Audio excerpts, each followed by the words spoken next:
Good evening. My name is Jim McCabe. I'm the historian for the 307th Bombardment Group Association.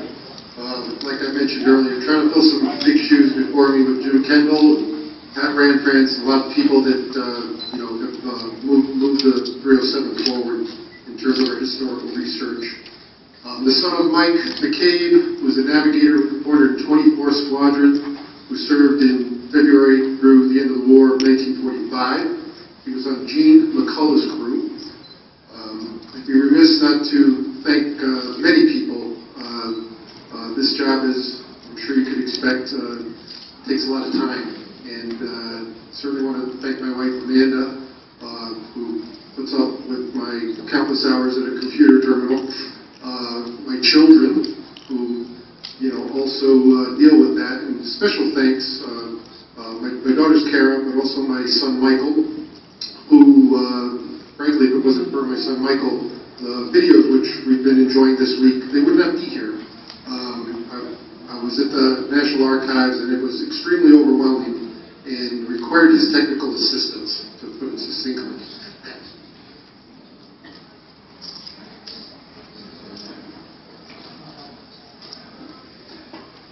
Also want to thank the officers of the 307, and many other people that have helped us this year with many, many hours of work. Our President Don Calarco, Vice Don, everybody knows Don, raise your hand. Some people come into that. Everybody know Don? Don Calarco, the President. He took over about a year ago. I'm a lighting guy. Vice President Christine Hooper. How are you, Christine? You went out. Okay. Our Secretary Jim Walsh, right there. Our parliamentarian, who's also up on stage here with us, Jack Palmer, who's a co-pilot and pilot with the 424th Squadron. John Poggi, who's provided invaluable time, is working with us, as I understand it, on a legal contract with Ancestry.com for all our records to become available on that website, which I'm sure most of you are familiar with, which of course please understand will be free to members for them to see. We won't be paying those Ancestry.com fees like we usually have to. Dave Schmidt.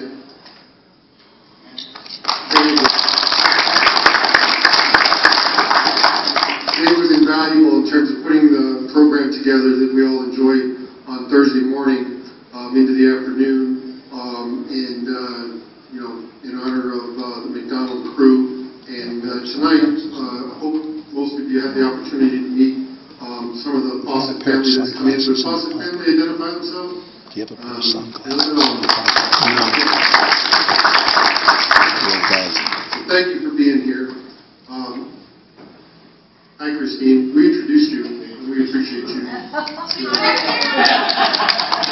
I was. Like with many reunions, it's my privilege to report that we have several people that this is their first reunion. If this is your first reunion, would you stand up if you can, or raise your hand, please?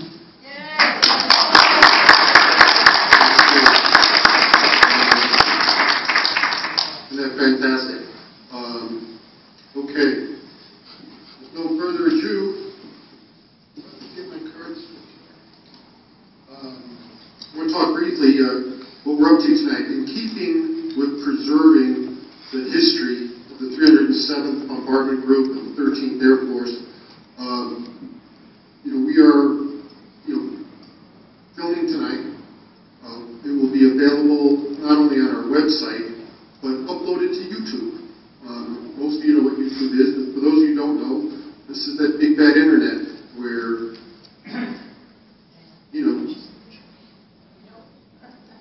where tens of thousands, over time hundreds of thousands of people will be able to view, these history projects. Many of you have already supplied history to the interviewers, where those interviews are housed at the Library of Congress and available online. And one of the thoughts I had earlier too is we could provide some links for those of you who've done that on the website for people to also negotiate to them so they can see those interviews. How many people in here have already done an interview, like maybe up in Seattle? Ray, anybody else? Okay. All right. Okay, great. So we have at least two, and I know there were several other people, up in Seattle that did them. That was my first reunion, so some were being done prior to that. I'm not familiar, but we'll certainly find out. I would imagine that might be a searchable database as opposed to most. Let's see.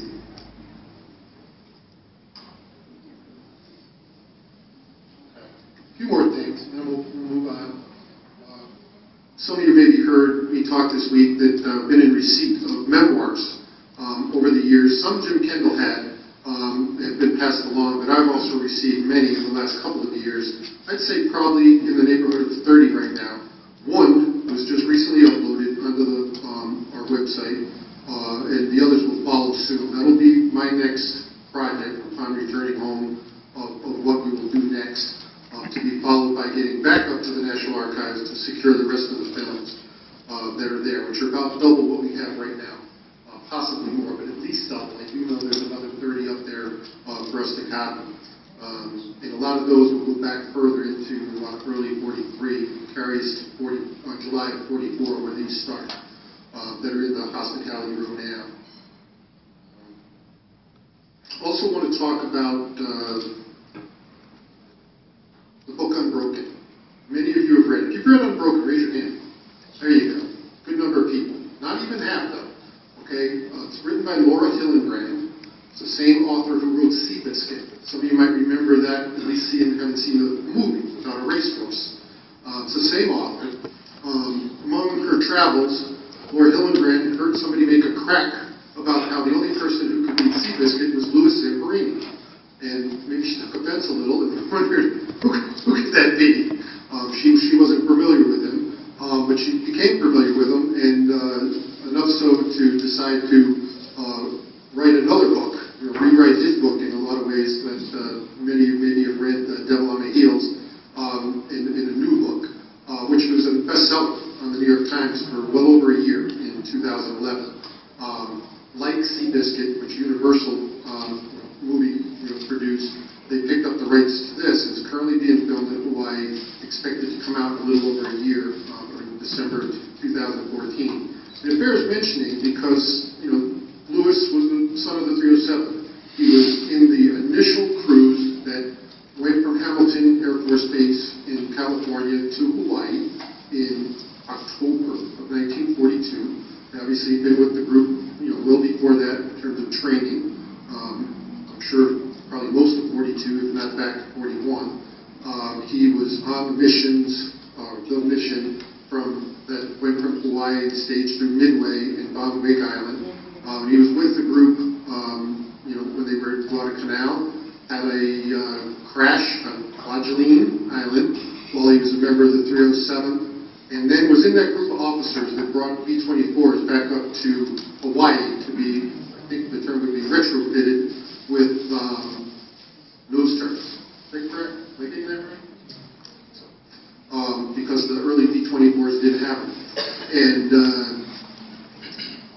it seems like at that point they kept our officers and sent back ground echelon, the 7th Air Force, in an effort to make the 11th Bomb Group. So he became a member of the 11th Bomb Group, but as I understand it, he never flew any combat mission with them, but he did go out on a rescue mission, when he was there, but only for a number of days, and endured another crash. And the book is a story of what he endured, following that time and up to that time. So it's a good read, and don't be surprised in this coming year as this movie, you know what happens with movies, trailers start coming out, information in magazines, newspapers. It's being directed by Angelina Jolie. Already people are talking about that they think it's going to be an Academy Award-winning film. So as members of the 307, people are going to ask, did you serve with Louis Zamperini? Do you know him? And so don't be surprised you'll hear some interest about this. When people put together that you all served in the same bomb group. And I know most of you men obviously served after him. We do have a few men, still with the group that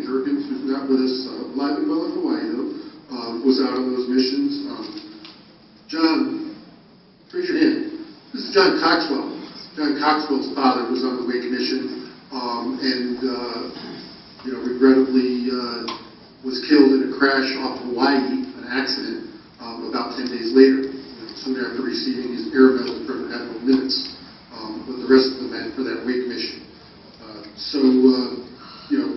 I think hopefully you'll enjoy that and people making that connection. So without any further ado, I'm going to introduce some gentlemen up here on the stage with me, who I know you all know for the most part. The first gentleman on my left is Lewis Smith. Lewis is a 372nd Bomb Squadron nose gunner. His pilot was Eugene Link, is that correct? And he served, I'm going to go progressive through the war here. Lewis served from the fall of 1943 into the fall of 1944, about a year. Next to him is Ben Waldo.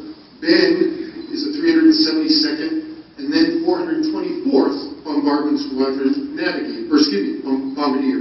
Sorry. Ben. What did I say? Ben Waldo. What did I say? All right. Very picky. Be careful of it.